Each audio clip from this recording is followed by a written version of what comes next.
전북 지역 코로나19 상황이 심상치 않습니다. 어제 하루 동안 70명 넘는 확진자가 나오는 등 확산세가 이어지고 있는 가운데 방역당국은 오늘부터 앞으로 4주 동안 사적 모임 인원 축소 등 방역 조치를 강화하기로 했습니다.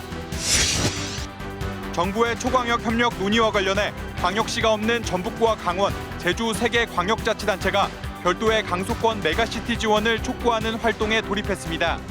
전라북도가 추진하고 있는 독자 권역화에 대한 타당성 입증과 다른 지역과 연계한 대응 방안 마련이 중요해지고 있습니다. 민주당 이재명 대선 후보가 지난 3일부터 2박 3일간의 일정으로 전북을 찾았습니다.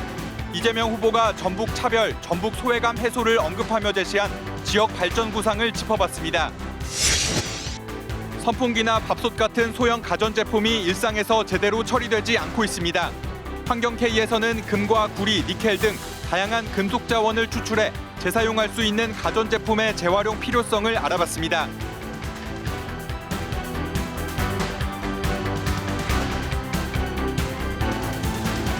시청자 여러분 안녕하십니까? 전북 7시 뉴스입니다. 전북 지역 백신 접종 완료자는 오늘 새벽 0시 기준 146만 5천여 명으로 접종 완료율은 81.7%입니다. 코로나19 신규 확진자는 오늘 오전 10시 기준 57명 늘었습니다. 방역당국이 전북 코로나19 상황이 심각하다고 밝힌 가운데 오늘부터 4주 동안 방역 조치가 강화됩니다. 보도에 서윤덕 기자입니다. 일상 회복을 멈추고 방역 고삐를 다시 쬐는 첫날, 전북 지역의 경우 사적 모임 인원이 코로나19 백신 접종 여부와 관계없이 12명에서 8명으로 줄었습니다. 또 방역 패스 적용 업종을 일주일 동안 계도 기간을 거친 뒤 식당과 카페 등으로 확대합니다. 이미 전북도민의 80% 이상이 접종을 마쳐 크게 불편하지 않다는 분위기지만 주변 사람들은 다 2차를 거진 맞은 상태라서 그건 불편함이 없을 것 같아요. 단계적 일상 회복으로 기대감이 컸던 자영업자들은 손님이 다시 줄어들까 걱정하고 있습니다. 연말에 예약이 많이 있다가 갑자기 이 발표한 바람에 참 취소가 많이 돼가지고 지금 어떻게 해야 될지 난감한 상황입니다. 방역당국은 자영업자 심정을 이해한다면서도 지역 코로나19 상황이 심각하다고 강조했습니다. 검사 건수가 줄어드는 휴일에도 하루 확진자가 70명대를 기록한 건데 이달 들어서만 두 번째입니다. 감염 재생산 지수는 일주일 넘게 확산 경향을 보이고 있고 병상 가동률은 이달 들어 줄곧 70%를 웃돌고 있습니다. 이제 더 이상 타 지역에 비해서 안전한 지역이 아닙니다. 방역당국은 전북 지역 오미크론 확진자는 아직 발생하지 않았지만 검사를 강화하는 등 대응에 나섰다고 밝혔습니다. KBS 뉴스 서윤덕입니다. 전북교육청이 12살부터 17살까지 소아 청소년에 대한 코로나19 백신 접종을 확대할 방침입니다. 학교 방문 접종을 비롯해 예방접종센터 위탁기관과 보건소 등으로 접종 기회를 확대하는 방안을 검토하고 있습니다. 지난 2일 기준 전북 지역 소아 청소년 9만 9,900여 명 가운데 백신 1차 접종률은 59%, 2차 접종 완료율은 31%입니다. 최근 코로나19 확진자가 나온 초등학교 7곳과 중학교 9곳, 고등학교 1곳에서는 등교 수업이 원격 수업으로 전환됐습니다. 더불어민주당 이재명 대선 후보가 지난 금요일부터 사흘 동안 전북 곳곳을 찾았죠. 여당의 대선 후보로서 어떤 약속을 남겼는지 이수진 기자가 정리했습니다. 민주당 대선 후보로 선출된 뒤 첫 전북 방문에 나선 이재명 후보. 지방소멸 위기 속에 국토 균형 발전을 이루고 함께 잘 사는 나라를 만들 적임자라고 자처하며 거듭 지지를 호소했습니다. 또 전북도 수도권처럼 잘 살 수 있는 기회를 가지고 이 전북의 청년들이 직장 구하겠다고 다 서울로 경기도로 이사가지 않게 만들려면 정말 국토 균형 발전을 해야 됩니다. 새만금 사업과 관련해서는 당선되면 공론화를 통해 여러 논란을 끝내겠다며 개발 방향 전환 가능성도 언급했습니다. 당선이 되면 이 현지에서 하든 어디에서 하든 이 문제를 놓고 모든 관련 부분을 다 열어놓고 토론을 통해서 의견 수렴해서 그냥 결론을 내고 신속하게 이 일을 종결하도록 하겠습니다. 현 정부가 약속한 공공의대 건립에도 의지를 보였습니다. 최대한 빠른 시간 내에 시행하는 게 맞다고 생각합니다. 새롭게 약속을 드린다는 건 의미가 없고 이미 약속된 거 이재명은 합니다에 맞춰서 신속하게 하는 게 맞다고 생각합니다. 수소 중심 사회, 수소 경제로의 전환을 강조하며 완주의 수소 특화 산업단지 지정을 적극 검토하겠다고 밝혔고 이른바 에너지 고속도로 건설을 통해 전북을 수소와 재생에너지 산업의 중심축으로 만들겠다고 강조했습니다. 대대적인 산업 전환을 해야 되고 또 수소 경제 시대에 맞는 신산업 또는 신기술들을 개발해서 우리 세계의 다른 나라들, 다른 기업들보다 좀 앞서 나가야 되기 때문에 무주와 진안, 장수 등으로 예정에 없던 일정까지 늘려가며 전북 민심 잡기에 주력한 이재명 후보. 광주 전남에 이어 전북 지역 방문을 마무리하면서 호남 지지 기반을 더 다질 수 있을지 주목됩니다. KBS 뉴스 이수진입니다. 민주당 이재명 후보는 코로나19로 피해를 입은 소상공인과 함께 선대위 회의를 열고 정부의 지원 정책에 대해 쓴소리를 냈습니다. 국민의힘 윤석열 후보는 선대위 출범식에서 힘을 합쳐 무능한 정권을 심판하자며 정권 교체 필요성을 강조했습니다. 박민철 기자의 보도입니다. 민주당 이재명 후보는 코로나19로 피해를 입은 소상공인들과 함께 선대위 회의를 진행하며 정부의 지원 정책을 공개 비판했습니다. 코로나19로 국민이 희생되고 있는데도 국내 총생산 대비 정부의 재정 지원 비율이 다른 나라보다 낮다는 점을 지적했습니다. 평소에 지출하던 거에 비교해서 코로나19 때문에 국가 지출이 얼마나 늘었느냐. 이거 정말 쥐꼴입니다. 정부가 자기 책임을 다하지 않은 거죠. 이 후보는 코로나19 방역 조치로 피해를 입은 국민에 대해 완전히 보상해야 한다며 당정 협의 때 자신의 요구사항을 관철해달라고 주문하기도 했습니다. 국민의힘 윤석열 후보를 향해선 부산저축은행 사건을 포함한 대장동 특검 수용에 답을 달라며 압박했습니다. 국민의힘은 서울 송파구 올림픽 경기장에서 윤석열 후보와 김종인 총괄 선대위원장이 참석한 가운데 선대위 출범식을 개최했습니다. 후보 선출 한 달 만에 선대위가 정식으로 닻을 올린 겁니다. 윤 후보는 대선에서 승리하지 못한다면 자유민주주의 대한민국은 사라질지 모른다며 단합과 혁신을 강조했습니다. 우리는 이 지긋지긋한 부패하고 무능한 정권을 반드시 심판해야 합니다. 지겹도록 역겨운 위선 정권을 반드시 교체해야 합니다. 김종인 총괄 선대위원장은 문재인 정부의 무능과 부패는 헤아릴 수 없다며 무너진 경제를 일으켜 세우고 국민의 일상을 제자리로 돌려놓을 시간이라고 밝혔습니다. 제3지대에 있는 정의당 심상정, 국민의당 안철수 대선 후보는 결선 투표제 도입과 다당제가 가능한 선거제 개혁을 위해 함께해 나가겠다고 밝혔습니다. KBS 뉴스 박민철입니다. 국민의힘이 대선을 앞두고 발족한 선거대책위원회 주요 보직에 전북 정치권은 이름을 올리지 못했습니다. 윤석열 대선 후보가 남녀, 세대, 지역, 이념의 장벽을 뛰어넘겠다며 강조한 국민통합형 선대위와는 다소 거리가 있다는 지적입니다. 전북에서는 비례대표 의원인 정운천 전북도당위원장이 후속 인선에서 국민통합위원회나 호남특위에 참여할 것이라는 전망이 나오고 있지만 국민의힘 소속 선출직이 한 명도 없는 전북 정치권의 현실이 반영됐다는 평가도 나옵니다.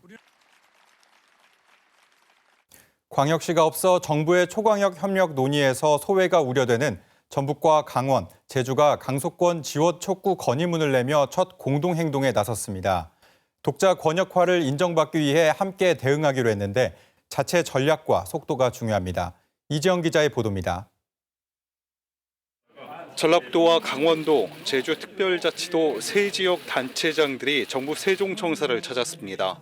균형 발전을 위한 초광역 논의가 광역시 중심으로 이루어지면서 비수도권 간의 또 다른 불균형을 가속화시키고 있다며 강속권 지원을 촉구하는 건의문을 정부에 전달했습니다. 건의문에는 세 지역을 강속권 메가시티로 지정해 정부의 초광역 협력 지원에 포함할 것을 담았습니다. 정부 차원의 강속권 전담팀 구성과 다른 초광역 협력권과의 동등한 지원 등도 요구했습니다. 전북, 강원, 제주를 강소권 메가시티로 지정을 하고 다른 메가시티와 동등한 지원을 받는 근거를 마련해서 실질적 균형 발전을 실현하자 하는 요구를 담았습니다. 세 지역이 공동 협의 기구를 활성화하고 국무조정실과 행정안전부의 지원 전략 논의에도 참여하겠다고 밝힌 가운데 전라북도의 차별화 전략이 관건입니다. 광역시급의 규모를 갖추기 위해 새만금과 전주, 군산, 익산을 묶어 인구 150만 광역도시 조성 방안을 세웠지만 구체성이 떨어지기 때문입니다. 새만금을 중심으로 현재 펼쳐지고 있는 신산업 중심의 어떤 결합, 내부적으로 구심점을 강화시키고 취약한 산업 기반 탓에 독자 강소권 형성에도 한계가 분명합니다. 동서 내륙 벨트권이나 내륙 첨단 산업 벨트 조성 같이 충청이나 대구 경북 등과 협력하며 규모를 키우는 방안도 고민해야 합니다. 충청권, 대경권, 부울경권, 광주 전남권 이런 전라북도의 지리적 강점을 최대한 활용하기 위해서는 산업부터 문화, 관광, 농업, 환경까지 다양한 분야의 기능적 연계가 앞서 전북을 독자 권역이 아닌 충청권과 묶겠다는 구상안을 내놓은 여당과도 논의를 통해 일관된 방향을 잡아야 한다는 지적이 나옵니다. 또 강소권 공동 대응이 용두사미로 끝나지 않도록 견고한 연대와 논리 개발, 지속적인 정부 대응 등도 필요합니다. KBS 뉴스 이재현입니다. 이어서 강승구 전라북도 기획조정실장과 전북의 초광역 협력 대응 전략 자세히 살펴보겠습니다. 화상으로 연결돼 있습니다. 실장님, 정리해보면 새만금을 연계한 안녕하세요. 메가시티 조성이 광역시가 없는 전북의 독자 권역화 구상인데 현실성이 얼마나 있을지 궁금합니다. 관련 용역도 지금 진행 중이죠? 예, 먼저 이미 우리 도에서는 독자 권역을 진행 중에 있다는 말씀을 드립니다. 잘 아시다시피 우리 도는 오랫동안 광주, 전남과 같이 호남권으로 분류되어 왔습니다.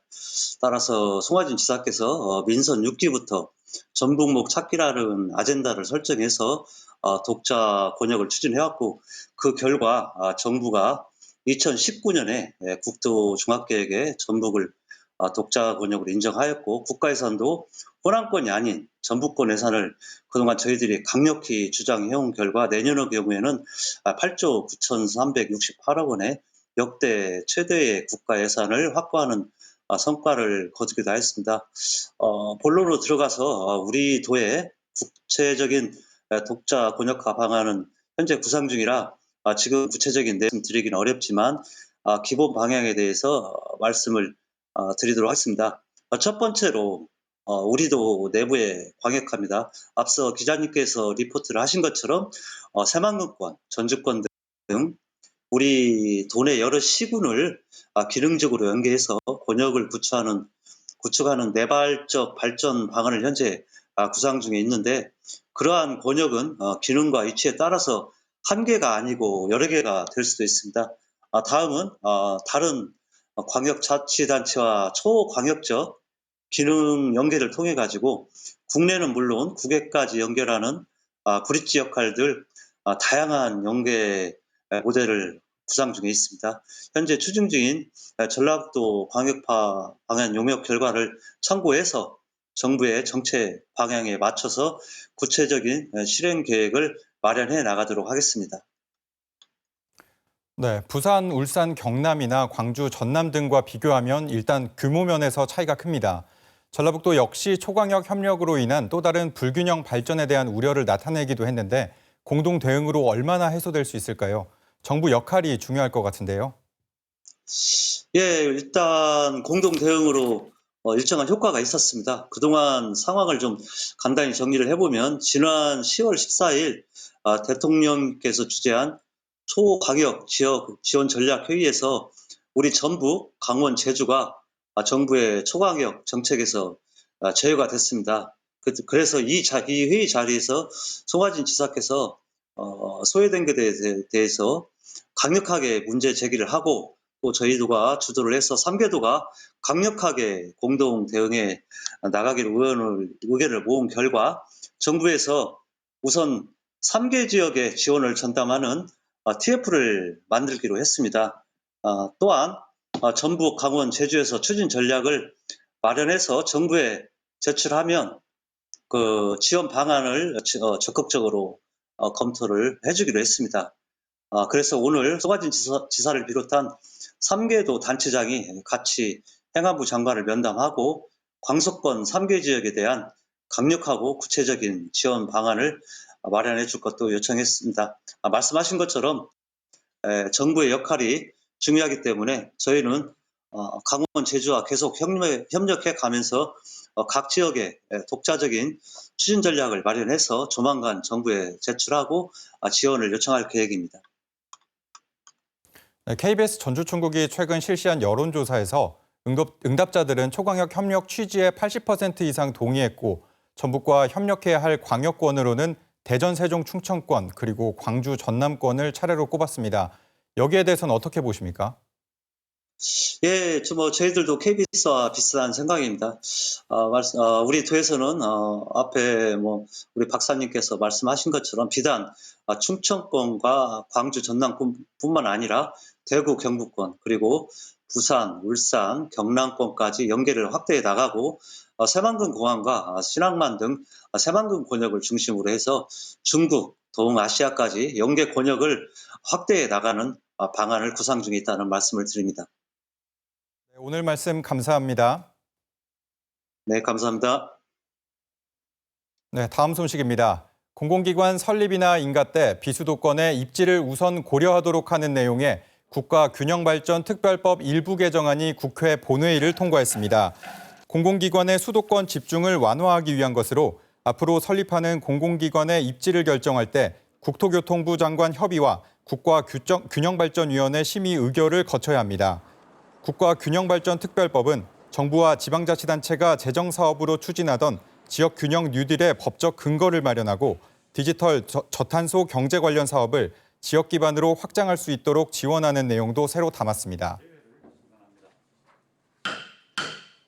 내년도 예산안이 지난주에 국회를 통과했죠. 지방자치단체들의 한 해 살림 규모도 정해졌는데요. 중앙정부의 재원을 의존하는 지금의 구조에서 더 많은 예산을 따내려는 자치단체 간 소모적인 경쟁이 여러 부작용을 낳고 있어 재정분권 중요성이 커지고 있습니다. 보도에 안태성 기자입니다. 전라북도는 내년도 국가 예산 8조 9,368억 원을 확보했다고 밝혔습니다. 지난해 확보했던 올해 예산보다 8.1% 늘었지만 전체 국가 예산 증가율 8.9%에는 못 미칩니다. 나라 살림 규모가 커지면서 지방자치단체가 쓰는 국가 예산도 해마다 늘기 마련이지만 국가 예산을 얼마나 확보했는지를 지방자치단체장 한 해 성적표로 삼는 고질병은 여전합니다. 이렇다 보니 주민들 삶의 질을 개선하려기보다는 대형 토건 사업에 치중해 국가 예산 확보액만을 늘리려는 구태가 반복되고 있습니다. 한정된 재원에 지방자치단체 간 예산 따기 경쟁은 갈수록 치열해지고 행정적 낭비도 심각하다 보니 이런 비효율적인 관행과 수직적 재정 구조를 바꿔야 한다는 목소리가 큽니다. 지방정부가 재정에 대한 자율성을 갖는 재정 분권을 더욱 강화하자는 겁니다. 현재 국세와 지방세 비율은 72.6%대 27.4%, 주민들이 낸 세금의 27% 남짓만 지방으로 들어온다는 얘기인데 지방세 비율을 높이면 지방정부가 할 수 있는 역할과 역량이 그만큼 커질 수 있습니다. 문재인 대통령도 국세와 지방세 비율을 6대 4까지 맞추겠다고 공약했었습니다. 무엇보다 주민들을 위한 정책을 펴는 최일선에서 지방정부 스스로 재원을 확보할 수 있는 길이 열린다면 지방자치 실현에 한 발짝 더 나아갈 것으로 기대됩니다. KBS 뉴스 안태성입니다. 어려운 이웃을 위해 써달라며 해마다 고액을 기부하고 있는 이름 없는 천사, 일명 김달봉 씨를 아시나요? 김달봉 씨가 올해도 대리인을 통해 1억 2천만 원을 기부했습니다. 조선우 기자입니다. 평범한 종이 가방 속 검은 비닐.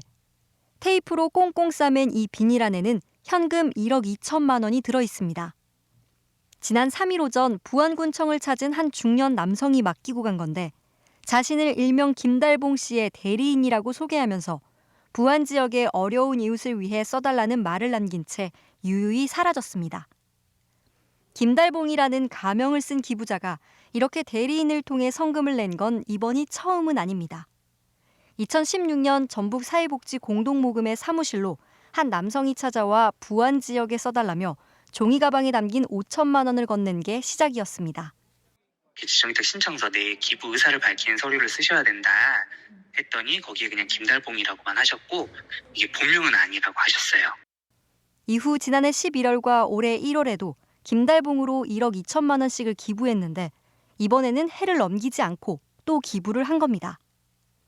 김달봉 씨가 찾아오지 않았던 2017년부터 3년 동안 부안군에 써달라며 2억 3천만 원을 맡긴 또 다른 익명의 기부자가 있는데 이 역시도 김달봉 씨로 추정됩니다. 이름도 얼굴도 알 수 없는 김달봉 씨. 추운 겨울을 보내야 하는 어려운 이웃에게 그 이름 석자가 큰 위로가 되고 있습니다. KBS 뉴스 조선우입니다. 유창희 전 전라북도 의회 부의장이 전주시장 출마를 공식 선언했습니다. 유 전 부의장은 내년부터 시행되는 특별자치단체 설치법을 활용해 전주와 완주 간 행정적 통합이 아닌 문화경제협력체계를 구축해 100만 경제특별시 기틀을 마련하겠다고 밝혔습니다. 현재 진행되고 있는 종합경기장 개발에 대해 반대 뜻을 밝히며 전주시청을 종합경기장으로 이전하고 나머지 한다고 말했습니다. 전주를 4차 산업 메카로 만든 버스시티와 대한방직터 개발 등도 적극 추진하겠다고 덧붙였습니다. 진보당 전북도당과 전북도연맹, 전연홍 전북도연합, 공공연대노조 전북본부 등은 오늘 민생 3법 제정을 위해 올해 말까지 10만 국민 동의 청원을 밝혔습니다. 코로나19 장기화로 궁지에 몰린 돌봄 노점상을 보호하기 위해 돌봄 기본법과 노점상 생계보호 특별법 제정 등 이른바 코로나19 민생 3법 제정에 국민들이 힘을 모아달라고 호소했습니다. 민주노총 전북본부는 오늘 더불어민주당 전북도당 앞에서 기자회견을 열고 3년 전 충남 태안 화력발전소에서 일하다 숨진 고 김용균 씨를 추모했습니다.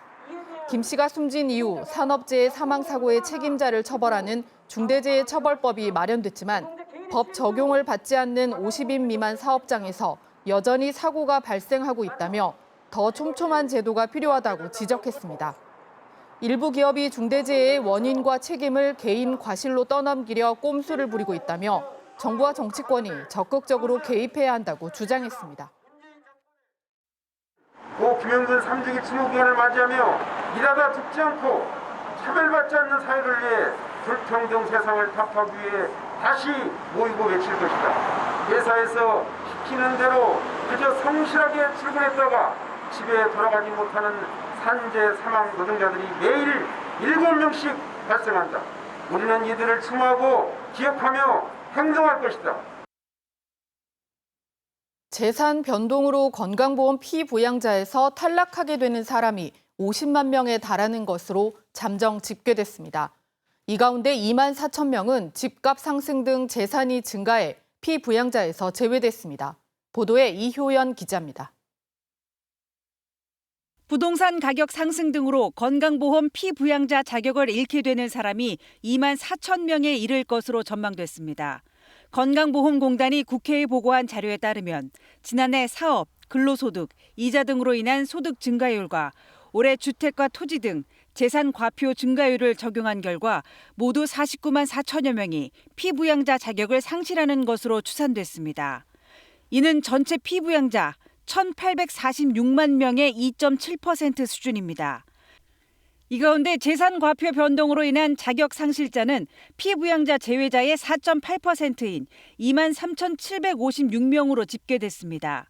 지난해 17,000여 명이 재산 과표 변동으로 탈락한 것과 비교하면 40% 가까이 늘었습니다. 재산 기준을 못 맞춰 피부양자에서 제외된 사람들이 보유한 재산은 실거래가 기준 19억 원 안팎일 것으로 파악됐습니다. 피부양자 탈락자의 대부분인 86%는 소득이 기준 이상으로 늘어 자격을 상실한 걸로 나타났습니다. 건보공단은 피부양자에서 탈락한 사람은 대부분 사업소득 등이 발생한 경우로 부동산 공시가격 인상에 따른 재산 변동의 영향은 적었다고 설명했습니다. 보건복지부와 건보공단은 은퇴 후 고정소득이 없는데 피부양자에서 탈락해 지역가입자로 전환되는 사람에 대해 한시적으로 건보료를 50% 깎아주기로 했습니다. 경감 대상자는 이달 1일 기준 피부양자 자격을 잃은 사람으로 경감 기간은 올해 12월부터 내년 6월까지 7개월간입니다. KBS 뉴스 이효연입니다. 새만금 신공항 백지화 공동행동은 오늘 기자회견을 열고 새만금 수라갯벌을 보존해야 세계 자연유산인 서천갯벌의 생물 다양성도 유지될 수 있다고 강조했습니다. 위치 추적기를 단 저새 17개체 이동을 확인해 보니 수라갯벌과 서천갯벌을 하나의 서식지로 활용하고 있다며 수라갯벌이 공항 건설로 사라지면 두 갯벌의 생태축이 단절돼 철새 개체 수는 급감할 것이라고 주장했습니다.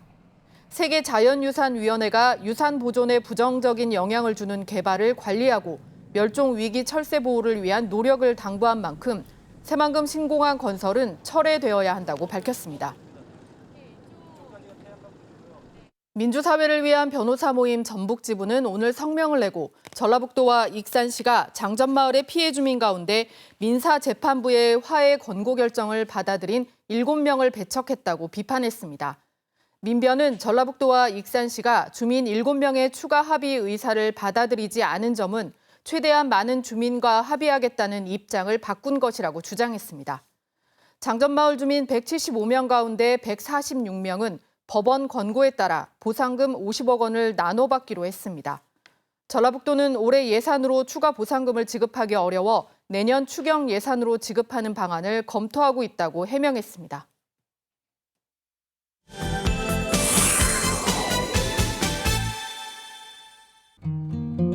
지난달 27일 전라북도 기후변화 교육센터에서 고장난 선풍기를 기부받아 분해하는 자리가 마련됐습니다. 이른바 도시광산 재활용 부스. 여기 구리선 있잖아요. 이 구리선도 재활용할 수가 있어요. 그리고 여기 이 안에 여러 가지 희귀 금속들이 들어있는데 이런 희귀 금속들은 우리나라에 없는 금속들이에요. 그래서 이런 선풍기를 그냥 버리시면 그냥 쓰레기가 되지만 충분히 다시 사용하시면 아주 귀중한 자원이 될 수 있거든요. 선풍기나 믹서기, 밥솥 등 우리가 사용하고 버리는 가전제품에서 금과 은, 구리, 니켈 등 다양한 금속 자원을 캐내 재사용할 수 있다는 것. 고장난 가전제품에서 추출한 금속 자원을 다시 제품을 생산할 때 활용하면 자연을 훼손하면서 천연 자원을 채굴하는 것보다 이산화탄소의 발생도 크게 줄일 수 있습니다. 선풍기를 그냥 재활용하는 게 아니라 그 안에 여러 가지 철이라든지 구리라든지 여러 가지 좀 자원을 다양하게 다 재활용을 할 수 있다는 점을 새롭게 알게 돼서 너무 뜻깊은 시간이었습니다. 그렇다면 버려지는 전기전자 제품들은 실제 어떻게 수거해서 처리되고 있을까요? 대형 가전은 의무 생산자 책임 체계가 잘 구축되어 있거든요. 그래서 실제 의무량 대비 목표 재활용률이 100%가 넘고 있어요. 그런 데 비해서 소형 가전은 아무래도 지자체 책임 관리하에 있는 측면이 강하기 때문에 또 체계가 조금 잘 구축되어 있다고 보기에는 좀 부족한 면이 있습니다. 텔레비전이나 냉장고 같은 대형 가전제품의 경우 생산자가 중고 제품을 회수해 폐기물 관리법에 따라 재활용할 의무가 있습니다. 보통 새로운 가전제품을 살 때 기존 제품을 수거해가는 시스템입니다.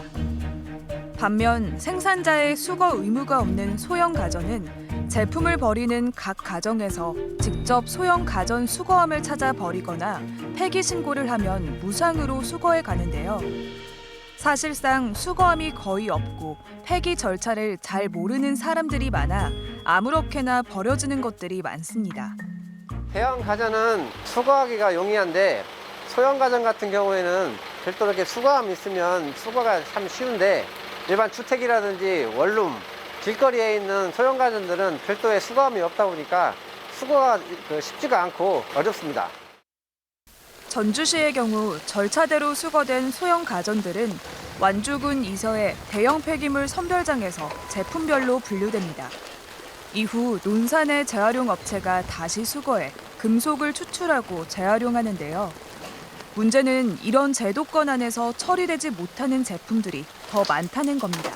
소형 가전은 회수 체계가 잘 구축되어 있지가 않아서 실질적으로 30%에서 40% 사이 정도가 재활용하고 있는데요. 전주시 경우는 그것보다 훨씬 더 낮은 수치라고 봐야 됩니다. 회수하고 처리하는 시스템들이 전무하기 때문에 그렇죠. 국제 비영리단체 전기전자 폐기물 포럼에 따르면 올해 전 세계에서 발생한 전자제품 폐기물은 5,700만 톤에 이르고 이 중 제도권 안에서 처리된 건 20%에도 미치지 못하는 것으로 추정되는데요. 전라북도 역시 공식적으로 회수된 양만 집계하고 있을 뿐 플라스틱이나 고철 등 재활용 쓰레기에 섞여 들어가거나 종량제 봉투에 담아 버리는 경우는 통계조차 내기 어렵습니다. 지자체별로 아니면 업체별로 회수를 해요. 그래서 재활용을 하고 있다고는 하지만 저희도 이렇게 뚜렷하게 통계가 명확하게 나오거나 그런 경우는 없어요. 그러니까 수거를 하는 것까지는 정확하게는 알 수 있지만 수거 이후에 어떻게 재활용이 됐는지는 명확하게 알 수 없는 경우가 지금 현재의 상황이고요. 게다가 많은 시민에게도 소형 가전의 분리배출은 낯설기만 합니다. 배출 가능한 품목들이 정해져 있고 5개 이상 모아 신고하거나 소형 가전 수거함 또는 배터리 수거함에 밀봉하여 배출하라는 지침이 있지만 잘 알고 실천하는 사람은 드뭅니다. 잘 모르겠더라고요. 지금 집에 밥솥이 하나 있는데 그냥 못 버리고 집에 가지고 있어요. 왜 돈 주고 버려야 되는 쓰레기 중에 하나일 것 같은 생각이 들어서요. 솔직히 잘 몰라가지고 그냥 여기 뭐 플라스틱이나 그쪽 근처에다가 갖다 놓으면은 이게 뭐 관리인분들이 알아서 치워주셔가지고요.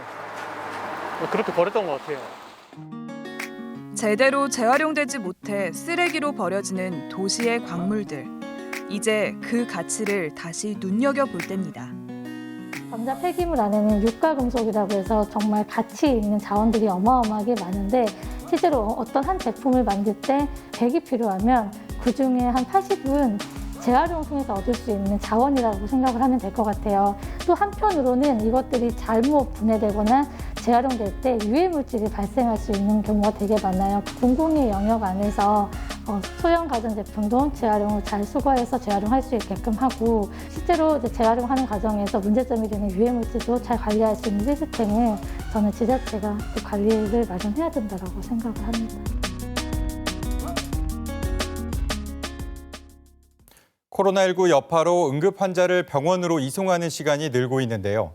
환자를 옮기는 구급대원들이 병원마다 병실이 얼마나 남았는지 파악하기 힘들기 때문입니다. 이런 문제를 해결하기 위해 환자 상태에 따라 병상이 남은 응급실을 추천해주는 앱이 개발됐습니다. 백상현 기자의 보도입니다. 쓰러진 임산부를 태운 구급차가 멈춰서 있습니다. 이송 가능한 병원을 빨리 찾지 못해 15분가량 환자 이송이 늦어졌습니다. 코로나19 발생 이후 이 같은 상황은 더 많아져 응급 환자 이송 지연 비율이 지난 2016년 3.5%에서 지난해 12.2%로 3배 이상 증가했습니다. 119 구급대원이 어느 병원에 병실이 남아있는지 제대로 확인하지 못한 채 급히 환자 이송을 해야 하기 때문입니다. 각 병원에 일일이 전화를 해서 진료 가능한지 계속 물어보고 또 안 된다고 하면 다른 병원에 전화해서 또 물어보고 하는 일들이 빈번했는데 구급대원이 모바일 앱에 혈압과 호흡수 등 환자 정보를 입력하자 앱이 중증도를 판단해 단계를 분류합니다. 증상에 맞는 병원이 추천되고 각 병원의 격리병실이나 일반 병실의 잔여 병상 수가 뜹니다. 대전소방본부와 충남대병원 등 지역 종합병원 10곳이 참여해 만든 실시간 병원 정보 공유 시스템입니다. 시스템을 사용하게 되면 병원을 선정하는 시간 20분 정도를 단축할 수 있을 것으로 기대됩니다. 상급 종합병원으로 환자가 몰리는 것도 줄일 수 있습니다. 본인이 얼마나 정도 아픈지 알 수 없는 상황이기 때문에 119 소방대원의 중증도 판단을 믿고 대전소방은 시범 운영을 거쳐 내년부터 정식 운영을 할 계획입니다. KBS 뉴스 백상현입니다. 정교조 전북지부는 오늘 전북교육청 앞에서 기자회견을 열고 한 국공립유치원 원장의 직장 내 괴롭힘에 대한 철저한 감사와 중징계를 요구했습니다.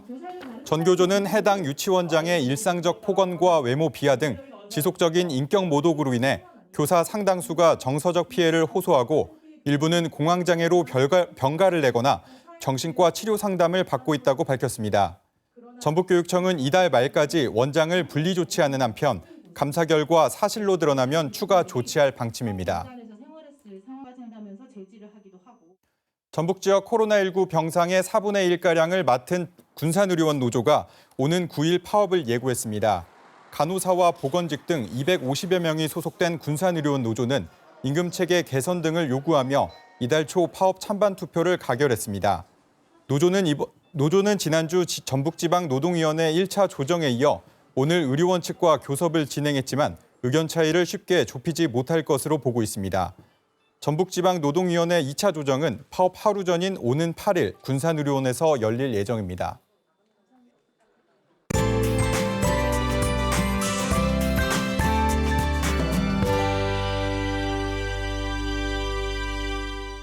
따뜻한 남풍이 불어와 오늘 크게 춥진 않으셨죠. 당분간 예년 이맘때보다 높은 기온을 보이면서 비교적 포근하겠는데요. 절기상 대설인 내일도 대체로 맑은 가운데 오늘과 비슷한 날씨가 예상됩니다. 다만 낮 기온이 크게 올라 일교차가 크게 벌어지는 점은 유의하셔야겠습니다.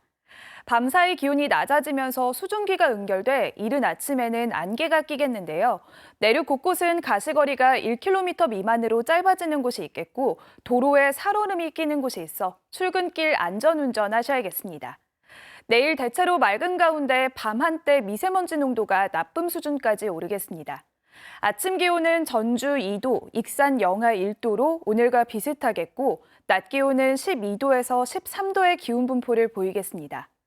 완주의 아침 기온 영하 1도 안팎에서 출발해 한낮 13도까지 오르겠고 남원도 영도 안팎에서 출발해 14도까지 올라서 하루 사이 기온차가 매우 크겠습니다. 내일 오전 한때 서해 남부 해상에는 비가 조금 내리겠고요. 물결은 잔잔하겠습니다. 이번 주 내내 뚜렷한 눈비 소식 없이 대체로 맑은 가운데 큰 추위는 없을 전망입니다.